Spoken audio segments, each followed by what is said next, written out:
Mbote bandeko na biso bazomi mokili mobimba, mbote cher client, mbote cher abonné, bandeko nyonso oyo bazwaka libaku ya kolanda agence immobilier 1000 solutions TV, Nzambe apambola bino mokola malamu et surtout nayebi ke boza ebele partout oyo bosalaka confiance kaka na agence moko oyo ezali, n'est-ce pas, au Kangama epai ya Frère Blaise Mobadi. Nzambe apambola bino monde entier boza ebele.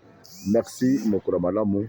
Voilà encore une fois na tonga lelo na ye awa esiko bozo mona nazali na Gombe te, mais pour votre information nazali na commune ya Ntsele toujours, nazali awa na quartier oyo bazo benga Marana commune toujours ya Ntsele, eza toujours na kata Kinkole.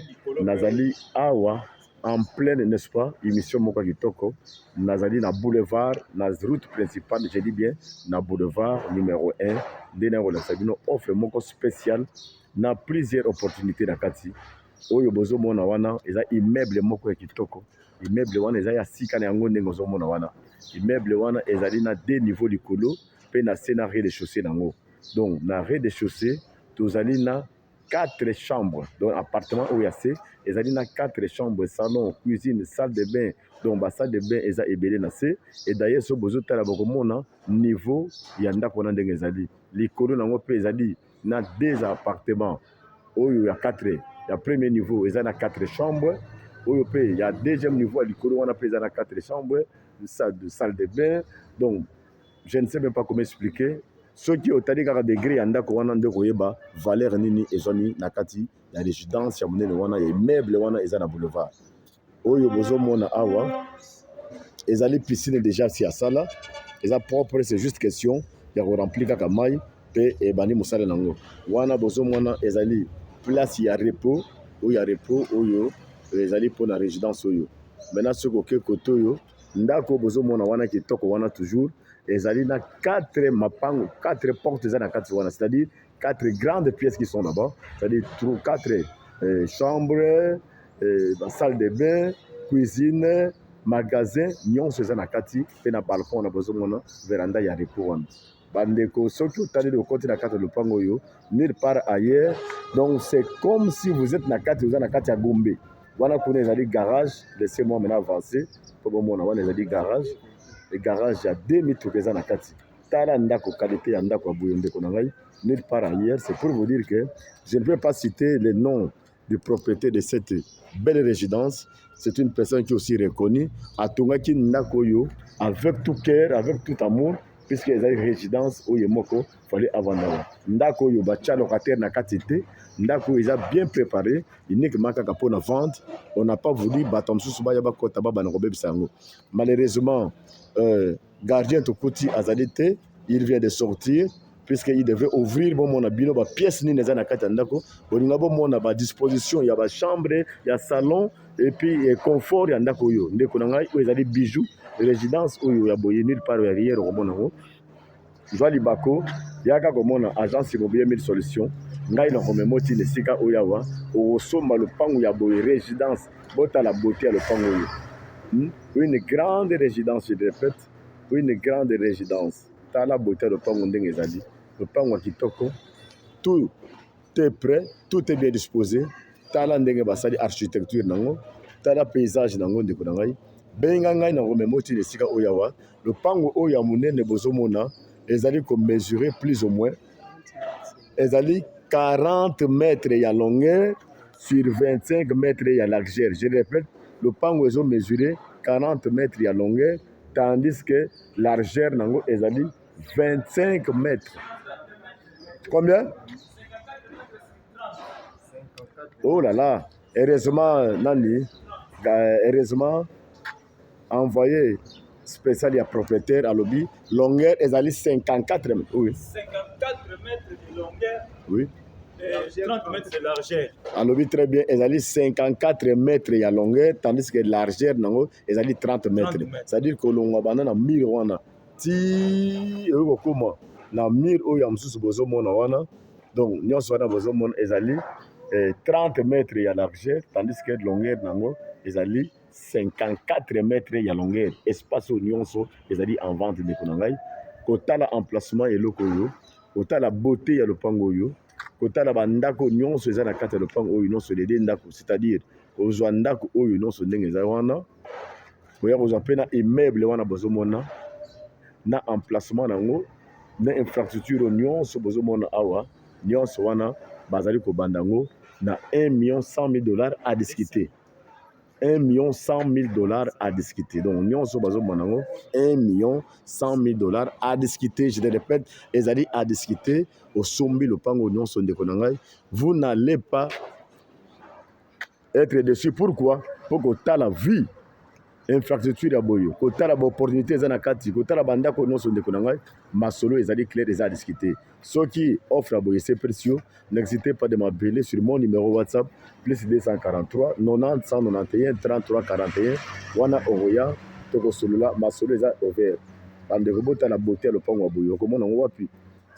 Ceux qui ont agence immobilier solution T, voient puis que comment on va offre à boyer. Voilà, tala le pango, tala beauté le pango à boyo.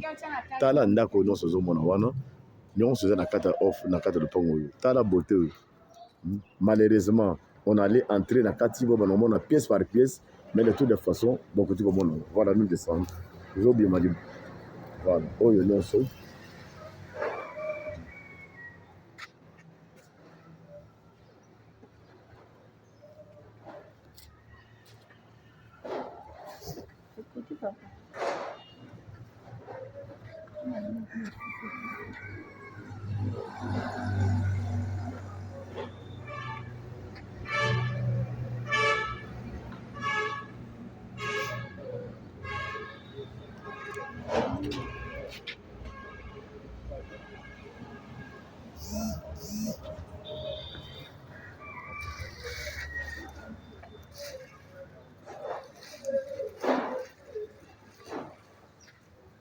wana kuna nyonso mpe bozomona ezali bavoisin ezali voisin wana za bralima wana bralima c'est-à-dire oui papa est-ce que koti kopesa biso badetail nyonso awa ndeko nanga eveni mpesi yaka pesa nene mpe detail nini avantage nini ezali awa na kati ya lopango na biso wana bandako nyonso puisque yo ozali sentinelle yo moto ovandaka awa n'est-ce pas yo moto kotalaka lopango wana nini avantage nini okoti kopesa biso awa détail nini ezali awa mota mo po balandi agence immobilier mille solution bakoka koyeba nini ya malamu ezali na kati ya lopango oyo allez-y.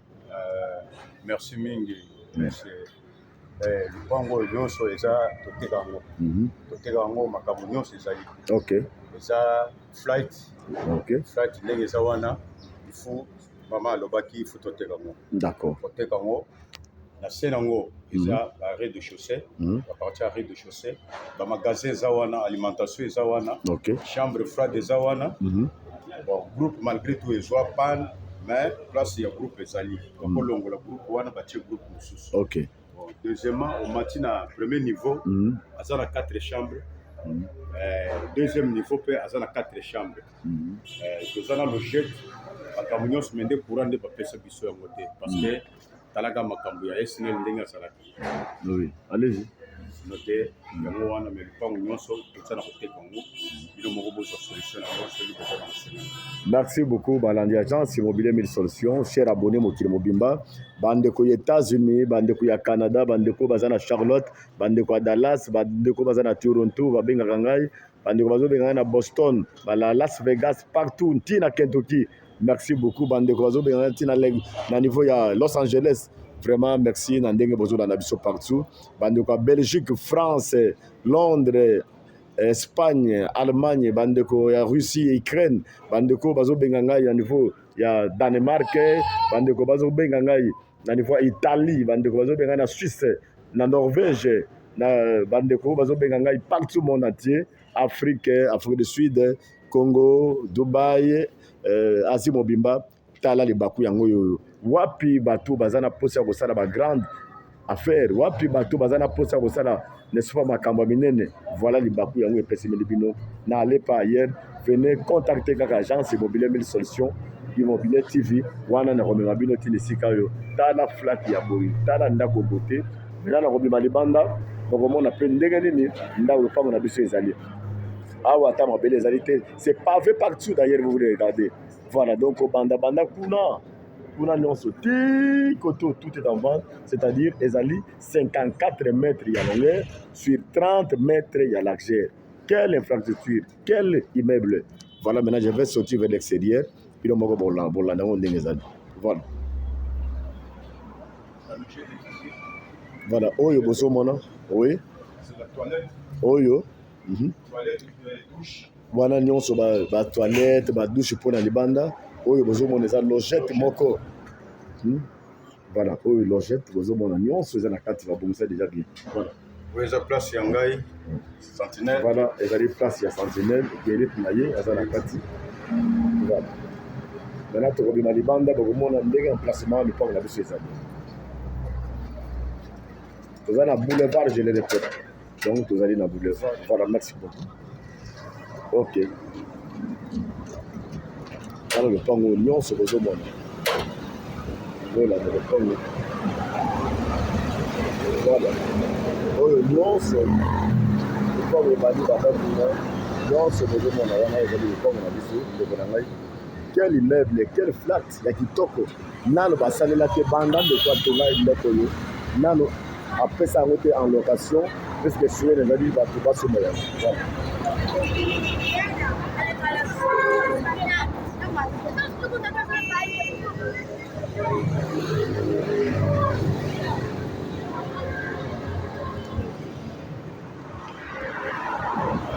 Donc eko bosuka niveau bozomona wana donc eko bosuka bango na kote wana.